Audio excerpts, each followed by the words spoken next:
Bon, alors on va maintenant passer à la classe des mammifères de Mammalia. Et notre spécimen représentatif, c'est le rat blanc.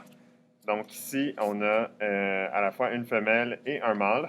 On a la femelle ici à gauche qui est un peu plus grosse et le mâle qui est ici. Donc c'est facile, contrairement aux autres spécimens qu'on a disséqués à présent, de les distinguer puisqu'on peut voir la femelle qu'elle a des mamelons. Puis le mâle, il y a un scrotum qui recouvre les testicules. Donc, pour commencer, la morphologie externe, là, juste à titre informatif, là, les mammifères, une des caractéristiques qui les distingue, c'est qu'ils vont tous avoir des poils à certains endroits de leur corps, à un stade ou l'autre de leur développement. Et les femelles vont avoir des glandes mammaires pour nourrir les jeunes. Donc, au niveau de la tête, on va commencer avec le petit mâle. Au niveau de la tête, si je l'approche un peu comme ça ici, on va avoir les narines externes, qui sont les ouvertures dans le museau ici. On va avoir les yeux, qui sont fermés ici, recouverts par des paupières. Donc, on va avoir la paupière supérieure, la paupière inférieure en dessous. On va avoir les oreilles avec ce qu'on appelle un pavillon externe mobile. Donc, c'est toute la section ici, à l'extérieur des oreilles, qui communique avec l'extérieur. Ensuite de ça, on va avoir les vibrisses, qui sont les longs poils, là, ce qu'on appelle les moustaches, qui partent du museau, des organes sensoriels.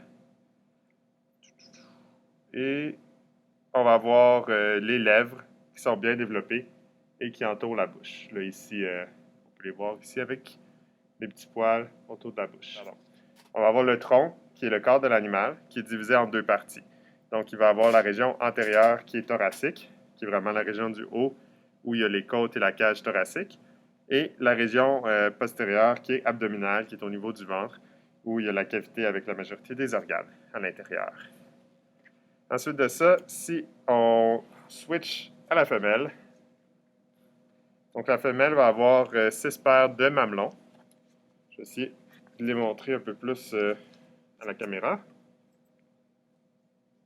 Donc on en voit une paire ici. Il y en a d'autres ici. C'est 6 paires? Oui. Okay. Il y en a d'autres ici.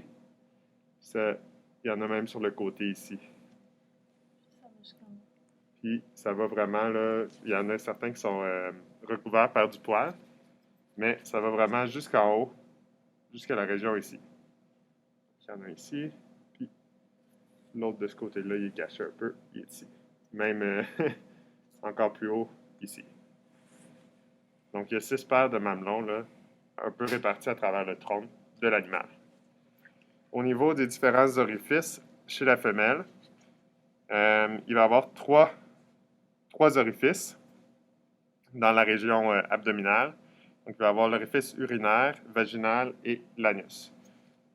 Si on zoome dans cette région-là, il va y avoir l'orifice urinaire qui est situé antérieurement à l'orifice vaginal. Donc, l'orifice urinaire qui est le petit trou ici. Ensuite, on a l'orifice vaginal qui est le trou ici. Et finalement, l'anus qui est l'orifice un peu ici, plus à la base de la queue. Si on regarde les orifices chez le mâle, il va y avoir un orifice de moins. Il va en avoir juste 2. Donc, on va avoir l'anus qui est ici à la base de la queue aussi. Derrière le... Oh, on le voit bien, comme c'est ici. Derrière le scrotum. Donc, le petit trou ici, c'est l'anus. Puis, on va avoir aussi un orifice urinaire à l'extrémité du pénis. Donc, il y a le petit trou ici, au bout du pénis.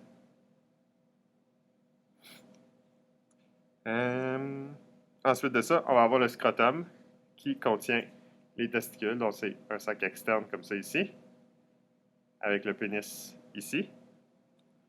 Et évidemment, il va avoir la queue qui est ici.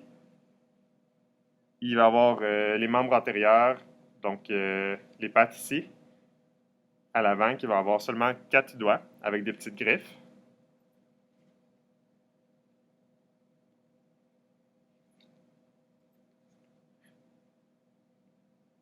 Voilà.